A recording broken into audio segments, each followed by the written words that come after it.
Hello everyone, welcome to this video on my channel. Hope everyone's doing good, hope everyone's doing well. Euro 2024 is coming up next year. It should be a good tournament, and on the way we've got an exciting road to qualification. Let's look at the groups and I will give you my predictions. So up first we've got Group A. Now looking at second to fourth, it looks very exciting. Cyprus aren't even the worst top 5 team out there either. And then you've got Spain, who are on paper the best team in this group, but they did come off having 2 bad results in the last World Cup. Got a new manager now after Luis Enrique departed. I don't know anything about him. I do think Spain would win all their home games, but then I look at the other games. Could potentially get 2 draws away from home. As for the other teams, well, we don't really think Cyprus are going to be in contention. Norway, Haaland, Odegaard, some very good attacking players. Can the rest of the team do their bit and ensure Norway have a good run? Georgia, well, they had an amazing rise in the last year, and even KK, the player at Napoli, I'm not very good at remembering how to say his name, but he's an excellent player. What will Georgia be like against a higher standard of opposition? And then Scotland, well, they were at the last Euros. They were, of course, finished bottom, but they've got something. Defensively, they're well set up. Can they get the goals? It's a question mark. But my ranking as a whole, I think Cyprus is going to be 5th. Just don't think they'll be in contention. Although I think they could potentially get about 2 draws. I'm going to say Georgia will be 4th. I do think they'll give it a good go, but overall, I don't think they'll have enough. Scotland 3rd, and Norway 2nd. I think Spain will top the group. Up to the next group where we've got Netherlands, France, the Republic of Ireland, Greece and Gibraltar. Well, I think we know one team that's not going to be in contention. The only less predictable area for me is 3rd to 4th, because Republic of Ireland pretty good, and Greece, they performed very well in getting to the next stage of the Nations League last campaign. France, of course, got to the World Cup final. Perhaps made up from what was a very disappointing Nations League performance, but I think they'll have enough. Got Mbappe. I don't know if Benzema still plays. Midfield very good in Tchouaméni and so forth. Now that Lloris has gone, Mike Maignan will step up. Amazing pull of players, and I think they're going to finish 1st. The Dutch will be probably not as good now that Louis van Gaal has gone, but Ronald Koeman, last time he was there, he was very good at the Netherlands. They even got to a Nations League final. This was a good team back when Koeman was in charge, and let's see if they can bring back that magic. And Greece, well, I don't think they'll progress into the top 2, but a team to look out for, especially in the playoffs. So somehow this didn't make my take 2 recording, but the situation of this group is we have the Euro champions versus the Euro finalists. Italy won in the last 2 games, which were in 2 of the last 3 Euros, in fact, 2012 and 2020 respectively. Italy also have the better recent record, having got a draw away at England and winning at home. And Italy have been on the up since failing to qualify for the World Cup, with advancing to the Nations League finals. They're putting up better performances. And England, just as doubts were coming in about how well they might do at the World Cup, they turn up and give 4 out of 5 excellent games, including against France, where on any given minute they could have got the result they needed to advance to the semi-finals. But Jude Bellingham and Declan Rice are very good together. Got a number of different attackers out wide, 2 of which in Foden and Grealish could play in the middle or in the cam. I hope it's not Mason Mount. And defensively, as a unit, whilst some of the players individually aren't great, they make it work. And what I ask for from England and Southgate is play the same way, same principle that he had at the World Cup, and apply it here in the qualifiers and the current tournament. You also got some other interesting opponents in Ukraine and North Macedonia. Ukraine got close to qualifying for the World Cup. Got Udrik and Yarmolenko, some good attacking players. North Macedonia, who actually stopped Italy from qualifying for the World Cup via the playoffs. So, and then you've got Malta, which looked like they were going on an upward trend, but then they lost both games in the Nations League against Estonia.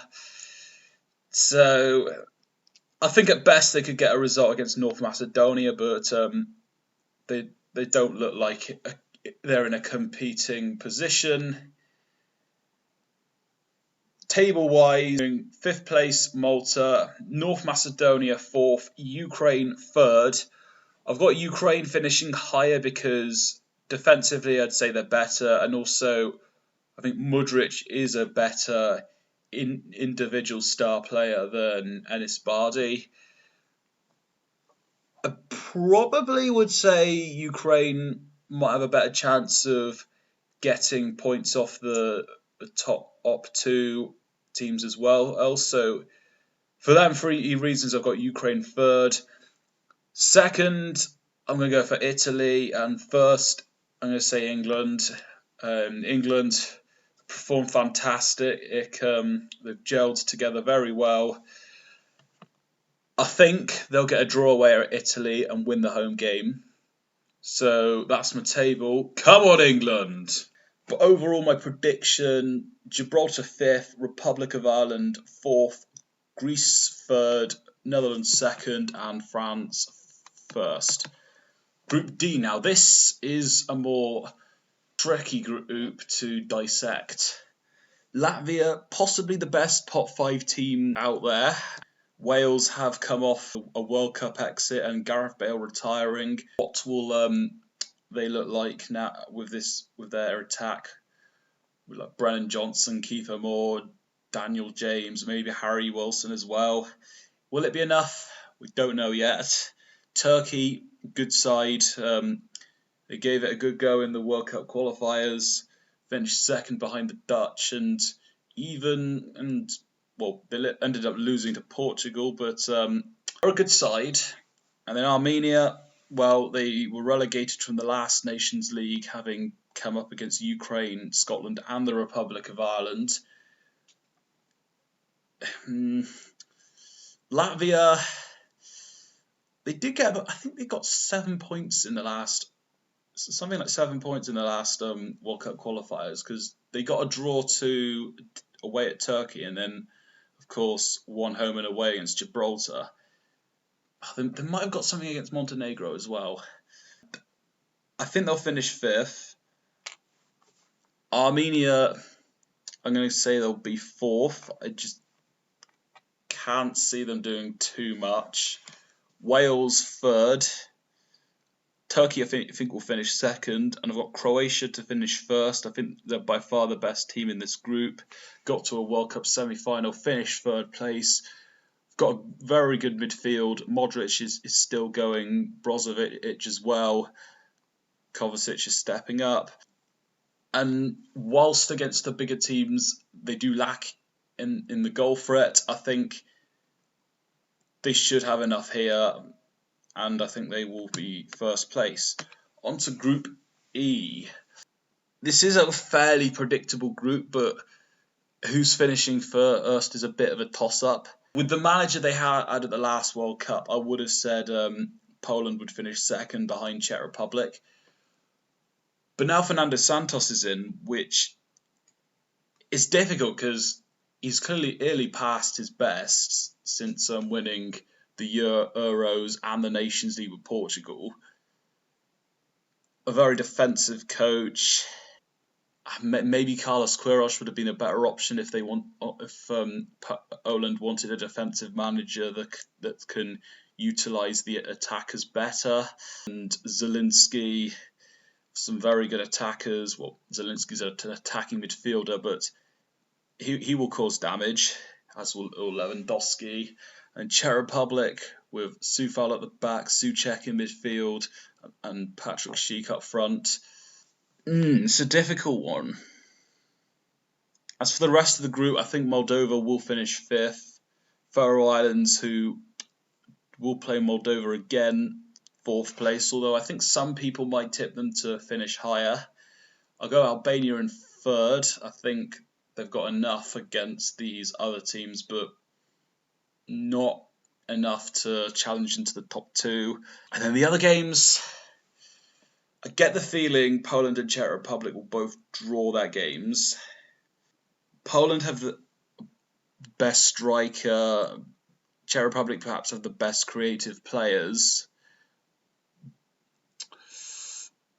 How defensive is Santos really going to go? I'll just about go Czech Republic and Poland second. I almost put Poland in first. And now Group F. It looks like it's going to be between three teams. Three teams we're not too sure about whether they'll show up or not. Belgium, of course, they're not where they were back in 2018 to 21, but they're still a good team. I think they still should be at around Switzerland's level. You got Austria, who they can show up sometimes they don't. And Sweden have been on a bit of a decline, but can they step it up again? Estonia, funnily enough, can qualify for the playoffs if there were 3 teams from League A or less that didn't qualify for the Euros. Then they would get into that Path A slot, albeit that it might be a brutal tie. And then looking at the rest of the group, I do think Belgium have enough to qualify. Austria are at their best, I think, are better than Sweden, but I think Sweden are more likely to perform. So it's difficult. I'm not even sure on 4th and 5th, but I suppose I'll go Estonia 5th, Azerbaijan 4th. I will go Austria 3rd because more times than not, they don't tend to show up in qualifiers. Usually they do enough to get to the Euros, but I don't know. But then again, so does Sweden. But I think Sweden have enough with the likes of like Forsberg, Isak, Kulusevski. I think that will just about take them into second. And I've got Belgium first. Despite their flaws, they're still a good team, and I think they'll have enough to finish ahead of the rest of the opponents. But that being said, I do think Austria, should they go to the playoffs, will not quite comfortably, but I think they should have enough to the Euros. And now let's go to Group G, a fairly straightforward group. 3rd to 4th, I think. Well, I think pretty much this whole group is pretty much, I would keep it as it is. Lithuania 5th, Bulgaria 4th, Montenegro 3rd, Serbia 2nd, Hungary 1st. I think, well, there's a bit of a gap in quality between Bulgaria and Lithuania, but then afterwards I think it goes slightly up in the next quality. Serbia, they do have a fairly big gap in quality to Montenegro too. Some very good attacking players such as Vlahovic, Milinkovic-Savic, Tadic, Alexandra Mitrovic, Kostic as well. these are good players. Defensively, it's a worry, but I think that being said, they won't have too much trouble from the teams below them. And I think Hungary are the best team in this group. They almost topped the Nations League, having some brilliant performances against Germany and England. And yes, the last World Cup qualifiers didn't go their way, but they ended pretty strong with a win at Poland. And they even competed well against Portugal, France and Germany in the last Euros. So I think they will be first here. And now let's go to Group H. Now we are talking. Denmark, on paper, are the best team, but they've come off, at least in my opinion, the biggest flops of the World Cup, having not beaten Tunisia and Australia, which were probably they were probably in the easiest group that they could have got. They've still got Damsgaard. I think Eriksson is still playing. They've got some good players. Schmeichel, is he still on his game? But the very interesting part for me is second to fifth. They could all take points off each other. So Northern Ireland, yeah, they're not what they were in like 2016 to 18, but I think they can give some competition here. Finland, we've got Pukki up front, Glenn Kamara in midfield.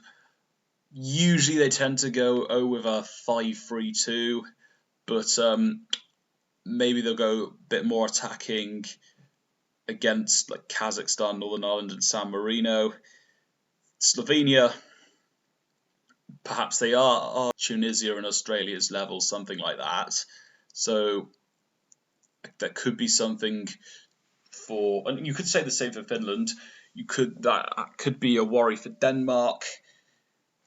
And then Kazakhstan, not the easiest to judge them. I mean, they proved that they were better than the teams they were up against in the Nations League. 2 draws against Ukraine in the World Cup qualifiers too. They look good up front. San Marino aren't going to do anything, and safe to say they're going to be 6th place. Northern Ireland, I think, out of the rest of the teams, I think they're probably going to be out of contention first. I'm going to say they'll be 5th. Kazakhstan, well, they've looked very good recently. I think they'll have enough to go 4th place. I am going to go with Slovenia to finish 2nd, Finland 3rd, and in 1st place, Denmark. I think Denmark will have enough against these other teams. And I do think Slovenia are the best of the rest. On a away draw against Norway in the last Nations League. They got relegated, but it wasn't an easy group. I mean, yes, they could have done more against Sweden, but I think Slovenia certainly do have enough to get in that top 2. And now Group I. I think I would take Andorra out of the equation. Same with Belarus. I think 8 points maximum. And then I look at the rest. Kosovo could do it. I think Switzerland are going to perform the best out of all these teams here. I think they'll be the only team to win every game. And what that will also do for the Euros draw is that will put them off. But put them as the highest ranked team behind the host in Pot 1, because they're going to rank the teams based on qualification performance. Israel, they got promoted to League B in the Nations League. They beat Austria 5-2 in the last World Cup qualifiers. I don't know if they got a result at home to Scotland, but this is a team that's on the rise. Romania, well, they haven't qualified for a Euro since 2016, and they missed out on to North Macedonia for the World Cup qualifiers. My table is Andorra 6th, Belarus 5th, Kosovo 4th, Romania 3rd, although I would like to see them get in that top 2. Israel second, and Switzerland to finish first. And finally, we got Group J. Few positions that are fairly obvious, and then the rest. To be honest, I'm not sure who's going to finish higher out of Iceland and Slovakia. It's kind of hard to measure Iceland since EGA, but Iceland have been constantly falling since 2018. Slovakia, well, they've gone backwards as well, and they've even finished below like Azerbaijan and Kazakhstan in the Nations League. And from what I remember, the season before, they were relegated in a close group.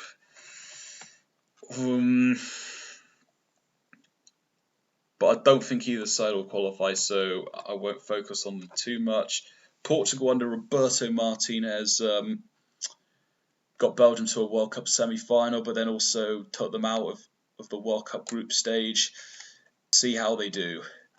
I think that they will qualify, but I don't know what I'm going to expect. Apart from a free at the back, which might play to João Cancelo's strengths. I don't think I've seen Ronaldo play in a system like that, so that could be interesting. We might play in that for Man United.